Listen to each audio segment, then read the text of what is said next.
Today I'm going to be building a stool, and what's cool about this stool is the design part of it. I've had this design tucked away for some time and just haven't really gotten around to doing it. But today we're going to build it. So it consists of three pieces of wood, the first of which is the round top, and I'm drawing that out with Tim Sway's new tool. If you don't know who Tim Sway is, check him out over at timsway.net and support him by getting one of his tools. So this is, like I said, three pieces of wood. The top is round, and then you have two rectangular pieces of wood, which need to have certain pieces cut out. But the first piece that you saw me drawing out was the round top. That's what I'm cutting out here on the bandsaw. This can be done with a circular saw and a jigsaw. In this video, I'm using a table saw and a bandsaw. Either is fine. And so I've cut out the round top. Now I'm going to cut out the other two pieces for the legs.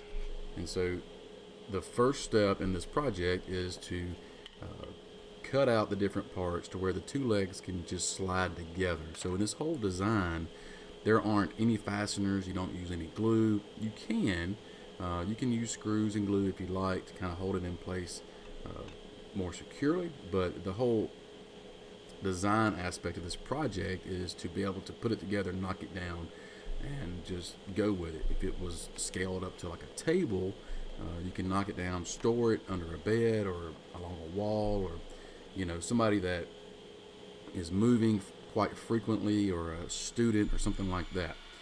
So that I can see where this can be really useful and handy in several applications. So the first leg, or the first board, this rectangular piece of board, I drew out all the pieces that I need to cut out, and I'm going to transfer that here over to the other piece of wood, with the exception of the slot that you see going down the middle. And the reason for that is the other piece will have a shorter slot coming up from the arch, whereas the first one that I did had the slot coming down from the top. And this is going to allow these two pieces of these two boards to slide together and create a crisscross effect, and to where they just lock in place on one another. Here's the second piece. I'm cutting out the bottom arch, and because I've transferred it, they should match up when they go together, and there shouldn't be any inconsistencies there. And so after I get that all cut out, I'm just going to put it together and draw out where the legs meet the top. And that's really honestly the best way. You can measure. I have plans for this, and I've got the measurements on there.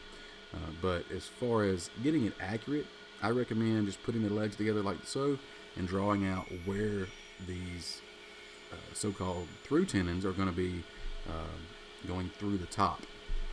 So that's what I'm doing here. I'm cutting out the notches around the edge of the circular top where the legs will connect. So I want to just pause for a second and say thank you to all of my patrons. These guys support me over on Patreon, and I just want to say that I appreciate them very much. If you want to learn more about how you can support us through Patreon, you can find a link down in the description that will take you to our Patreon page. So getting back to the project, this is the part of the project where I am sanding out all of the imperfections. I could have used a circle cutting jig to get a nicer round top, but I freehanded it, and so now I'm having to go back and sand out all of the imperfections. So think about that if you try to do this yourself. But now you can kind of see how this is going to look. So the two leg portions of the stool fit together with those slots that create the base, and the top goes on, and the notches and the so-called tenons there will just fit together real nice and snug. And so you don't need any screws or glue with this thing. That makes it a perfect project for, say, a young student or a new woodworker, because you can make this with limited tools. But also this could be a good project if you scaled it into a table or something, for somebody to have this in, say, a dorm room, or somebody that moves, because it breaks down pretty easy. It's easy to store. Also, those that like to build and sell things, say on Etsy, this would be easy to ship once it's broken down. So, but whatever your case is, if you're interested in learning how to build this, we have plans for it. There's a link down in the description. Check it out if you're interested. Thank you for watching, and we'll see you next time.